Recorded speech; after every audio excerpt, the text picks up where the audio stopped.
I'm a believer in the high energy life. I just say we have to shift from non-renewable energy to renewable energy. And we have to start taking the steps now. We really do have to start taking those steps now. This is what we're looking at. The federal government says we have 40 years, approximately, of fossil fuels. Now let's say that their figure is accurate, give or take 10 years. That is not a significant figure until you start looking at the depletion, until you start looking at what happens when you're halfway there, what happens to the price of the remaining fossil fuel. We have the latitude to do enormous changes in this society. We have the energy resources to make these changes. However, these are not simple changes I'm talking about. No, they're not. No, they're not really simple changes. We're just going to have to bite the bullet on some things and say this is going to cost us. I say frequently that I do not want to be put in the position, I refuse to be put in the position of having to tell my grandchildren, and I have grandchildren, I'm sorry, there's no more world for you. We used it all up. Frank Herbert argues that we need to change our lifestyle for a better future. In his book Dune, the main characters are offered the same vision by the planetary ecologist Dr. Kynes. Given Frank Herbert's views on finite resources in the environment, I want to explore those themes and also highlight some content in the book that relates to the terraforming of Arrakis. The Fremen are the native people of Arrakis, and have lived there for thousands of years. They are always being threatened by imperialism, as their planet is the sole provider for the spice melange that provides the opportunity for space travel. Also, the Fremen really love to squat. Just check them out. Before the events of the first book, the first planetologist of Arrakis, Pardo Kynes, gains the trust of the Fremen by defending Fremen youth from Harkonnens. Eventually, he directs the Fremen to collect water in large underground basins with the mission of terraforming Arrakis one day into a greener planet. The Fremen ask Kynes how long will this process will take, and he only replies it may take 300 to 500 years. I then love the following passage, which shows the determination of the Fremen. A lesser folk might have howled in dismay, but the Fremen had learned patience from men with whips. It was a bit longer than they had anticipated, but they could all see that the blessed day was coming. They tightened their sashes and went back to work. Somehow, the disappointment made the prospect of a paradise more real. Pardo Kynes in his travels discovers salt beds on Arrakis, which confirm that there was a time when water flowed freely on Arrakis. Upon further research, his team is able to identify the circular relationship between the worms, spice, sand plankton, and the limited water system.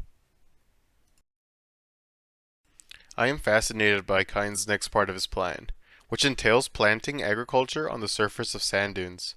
They start with small grass to anchor the downside of dunes. With one side anchored, they're able to grow the windward faces of dunes to grow over 1,500 meters in height.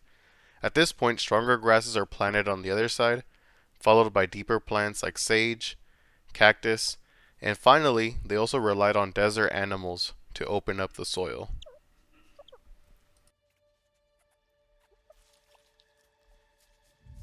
Frank Herbert was clearly influenced by real agriculture techniques. He witnessed these methods in Florence, Oregon, when he was reporting there in the 1950s.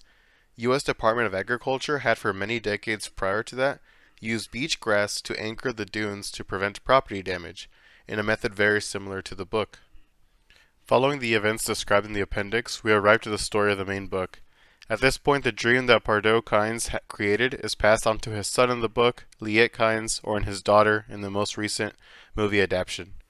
Kynes reveals in page 139 to the Duke Atreides that they must only cover 3% of the planet in green plant matter for the terraforming process to take shape. Frank Herbert's Dune is able to show us a culture that will dedicate hundreds of years in the pursuit of changing their planet's climate for the better. This is one of the themes of Dune that is applicable to our current society. We have the power to affect our climate, so let us do so responsibly while we still can. Otherwise, in Dune, we have an example of a planet that can only dream of a future, where a simple date plant can exist naturally. Survive without me. Each one of these drinks every day the equivalent of 5 men. 20 palm trees. 100 lives. Should we remove them Save the water. No. These are sacred.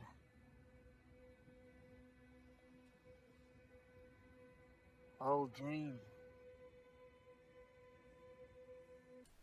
That dream, of course, being changing the planet's climate for their needs. In the book, this happens essentially the same scene, but with Dr. Yui and Jessica. Yeah, I love the fact that we got this in the Denis Villeneuve film. We also see the palm trees burning in this adaptation when Robin Harkonnen is executing prisoners of war in a very brutal fashion. This shows that the Harkonnens reject that dream, and their only interest in Dune is building up their wealth with spice. Dune is primarily a book about warring factions over limited resources. However, I also believe it's an optimistic tale of environmentalism. The Fremen are a tough people, and with a hardened mind state, they are able to slowly realize the potential for their planet. They are never deterred when their plan will only be realized in hundreds of years' time. Perhaps I am too optimistic, but I believe we here on Earth are just as capable of realizing our potential for a more positive future.